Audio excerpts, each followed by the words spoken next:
O ministro do Supremo Tribunal Federal, Fux, surpreendeu todos os outros ministros e votou para anulação do processo do Bolsonaro e todos os outros réus. Para anular, votou para anular. Olha, eu não morro de amores pelo Fux aqui não, tendo em vista que a ideologia do Fux, para mim, é muito mais esquerdista, pois ele foi colocado ali no Supremo Tribunal Federal pela Dilma, tá? Porém, contudo, entretanto, o cara foi juiz. A verdade tem que ser dita. Ele votou aqui com total imparcialidade, ensinou os outros ministros, deu aula, na verdade, ali para os outros ministros, o que é ser de fato um juiz imparcial. Vou soltar o vídeo do Fux aqui, que certamente está... se você não viu, cara, certamente você vai ver, pois viralizou de uma forma nunca vista antes na internet, tá? Separei os melhores momentos aí para vocês. Vamos lá. Dirão os senhores, é ex-presidente, mas está sendo julgado como tal.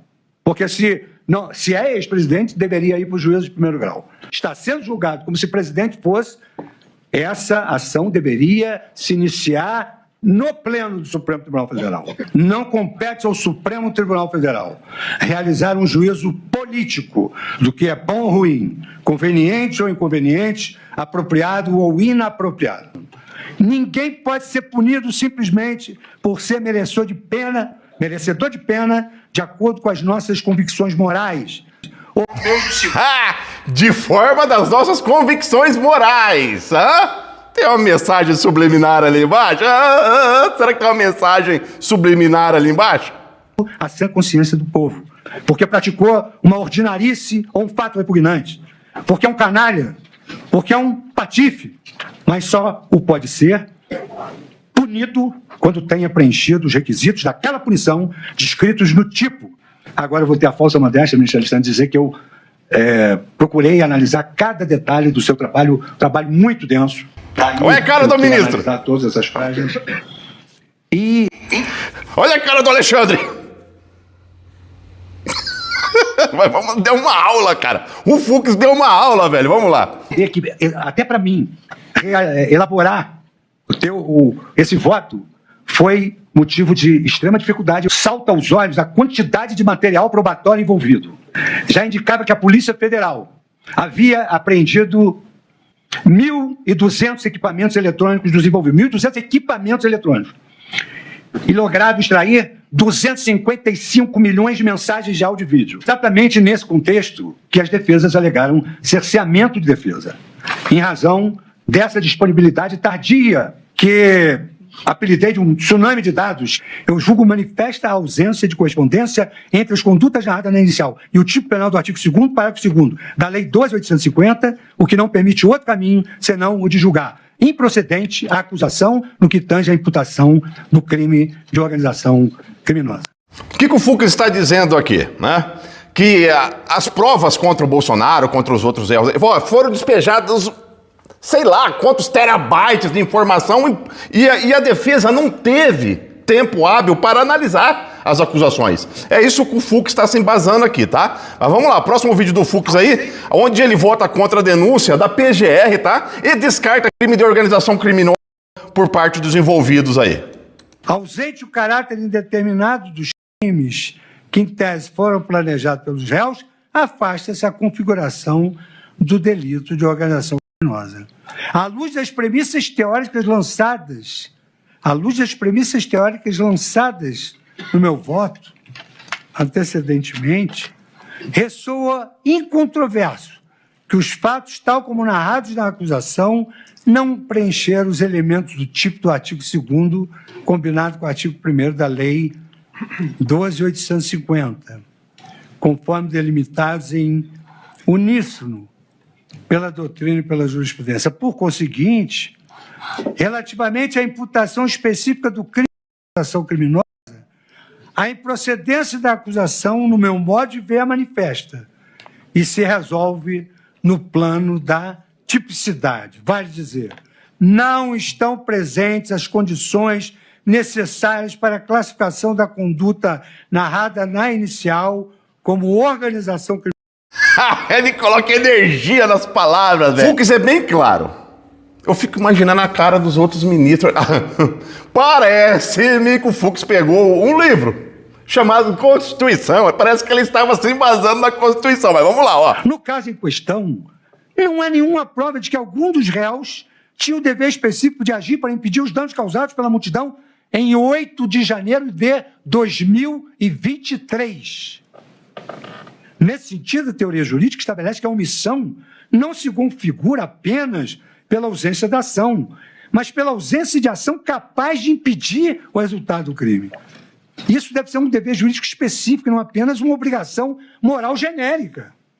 Não há prova nos autos de que os réus tenham ordenado a destruição e depois se omitido.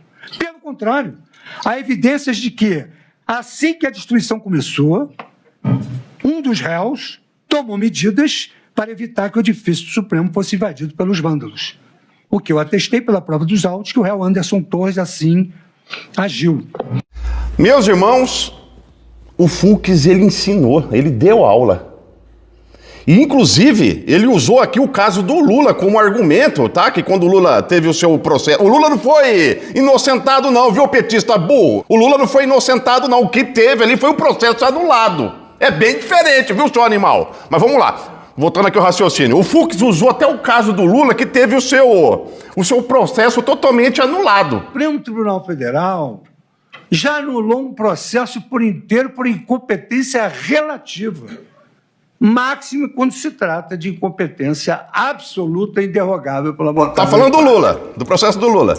E aqui, então, cito que, de acordo com as premissas que eu adotei de forma coerente ao receber a denúncia, a interpretação restritiva da prerrogativa de foro, preconizada desde a questão de ordem na ação penal 937, é a mais correta.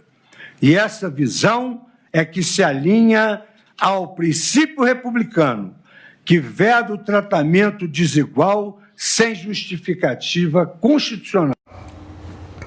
Meus irmãos, que aula! E detalhe, repito aqui, não morro de amor pelo Fux não, mas a verdade tem que ser dita. Para mim, o Fux, ele tem a ideologia de esquerda, esquerdista. Para mim, o espectro aqui do Fux é mais de esquerda, puxado para a esquerda. Só que o cara foi juiz aqui, meu, incontestavelmente. O cara foi totalmente imparcial. Ele vestiu de fato a toga aqui e fez aquilo que um juiz tem que fazer, votar e ser imparcial, cara, independente ali de suas convicções políticas ou não. Foi o que o Fux fez. Quem pegou todos ali de surpresa, não pegou só os ministros de surpresa não, pegou os 81 senadores, os 513 deputados, pegou aqui toda a nação brasileira. Ah, Toroco, mas o que vai acontecer agora? Meus irmãos, eu não posso mentir para vocês. Como eu sempre falo em meus vídeos, cada vídeo meu você é uma pessoa muito mais instruída. O que pode acontecer, Toroco? Pouca coisa. Pouca coisa. Vou explicar o porquê. Para que o julgamento fosse de fato anulado, né, não basta somente o voto do Fux. Para que o julgamento fosse de fato anulado, os ministros Carmen Lúcia e Cristiano Zanin ainda não se manifestaram, tá? Ainda não deram seus votos. Eles precisam acompanhar aqui o raciocínio do Fux. No entanto, esse cenário é bem contraditório. Tendo em vista que a Carmen Lúcia e o Cristiano Zanin, eles já votaram a favor ali da condenação do Bolsonaro e os demais réus. Tá? Mas a situação é essa. Existe sim uma luz no fim do túnel. Aí você vai dizer pra mim, por que será que o Fux fez isso? Não me interessa, cara. Sei lá se foi por pressão pela lei Magnitsky, sei lá o que aconteceu. Eu não sei o que está acontecendo nos bastidores. Mas uma coisa é fato. Votou imparcial. Ele foi juiz de fato aqui. Foi profissional. Independente se quem colocou ele ali foi a Dilma, se o espectro dele é de esquerda, independente disso. O cara aqui foi profissional, velho. Votou ali como um juiz tem que votar. Ser imparcial, sem amor. Tem que ser, na verdade, um juiz tem que ser totalmente neutro, velho. E é o que ele fez. Meus irmãos, se eu tiver mais alguma novidade, ainda está correndo aqui, tá? As votações ainda estão ocorrendo. Se eu tiver mais alguma novidade, certamente eu vou fazer outro vídeo para orientar, para informar vocês aqui, sem mentira, passando o que de fato que está acontecendo. Eu passo os fatos aqui. Existe uma luz no fim do túnel. Confira sua inscrição no nosso canal do YouTube, pois a cada vídeo meu você sabe que você sai daqui uma pessoa muito mais inteligente. No mínimo, até a mula, um jumento de um esquerdista consegue sair mais instruído daqui. Tamo junto, fique com Deus. O meu nome é Renato Taroco.